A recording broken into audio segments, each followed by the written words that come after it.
കറങ്ങി കറങ്ങി കറങ്ങി.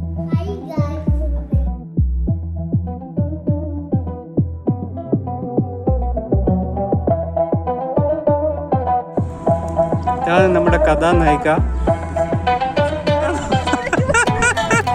കറങ്ങി കറങ്ങി കറങ്ങി.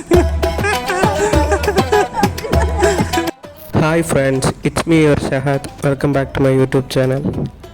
കാശ്മീരിൽ നിന്ന് ബഹ്റൈനിലെത്തി. ബഹ്റൈനിൽ നിന്ന് ഞങ്ങളുടെ രണ്ടാമത്തെ യാത്രയാണിത്. ഇത്തവണ ഞാൻ നിങ്ങൾക്ക് പരിചയപ്പെടുത്താൻ പോകുന്ന സ്ഥലം ബഹ്റൈനിൻ്റെ ചരിത്രം പറയുന്ന ബഹ്റൈൻ മ്യൂസിയവും ബഹ്റൈൻ മ്യൂസിയത്തിൽ നിന്നുള്ള ബോട്ട് യാത്രയുമാണ്. വീഡിയോയുടെ പൂർണ്ണ ഭാഗം എൻ്റെ യൂട്യൂബ് പേജിൽ അപ്ലോഡ് ചെയ്യുന്നതാണ്. യാത്രകൾ ഇഷ്ടപ്പെടുന്നവർ വീഡിയോ സപ്പോർട്ട് ചെയ്യുമെന്ന് പ്രതീക്ഷിക്കുന്നു.